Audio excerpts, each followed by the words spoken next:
Simplified but important matter in regard to unregulated labor externalization.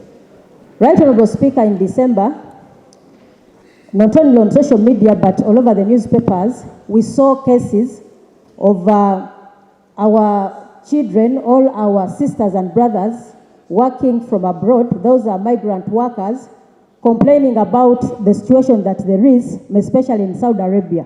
Right, Honorable Speaker, in specific, we had a case of Nambalirwa Prossy, who comes from my constituency, that is Maogola County, Zimbabwe District. Speaker, first of all, I want to wish you a happy new year.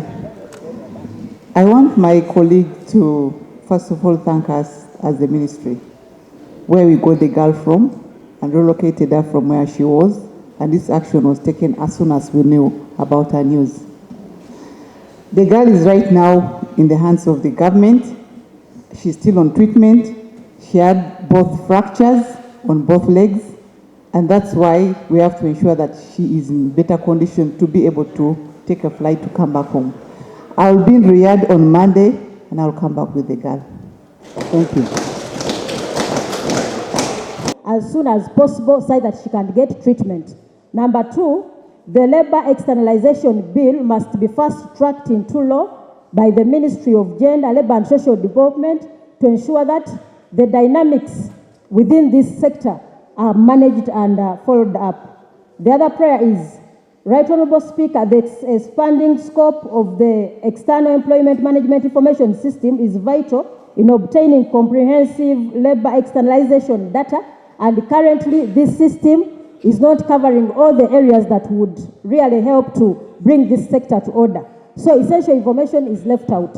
Right Honourable Speaker, I would implore this Parliament to get interested into what our migrant workers go through in all the countries, not only Saudi Arabia, but the United Arab Emirates. This matter has been on the floor of Parliament several times, but the Minister of Gender and Labour has remained adamant. And a lot of money, a lot of taxes are picked from this sector. So this should not be a source of revenue to the country, but the migrant workers should be protected. Thank you, Right Honourable. Now 2 weeks at the embassy. The embassy claims that it has no money to bring her back. The company we're talking about, Fabulous Company, the license expired. The ministry says that they are no longer in control of the company. So the embassy has no money to bring the lady back. What we want is confirmation and commitment that you are going to help this woman to come back home and get treatment. As simple as that. What's her name? Nambalirwa Prossy. She's stuck at the embassy for 2 weeks. She's sick. She wants to come back home for medication. We have Jihad Embassy, Saudi Arabia. Riyadh, Saudi Arabia.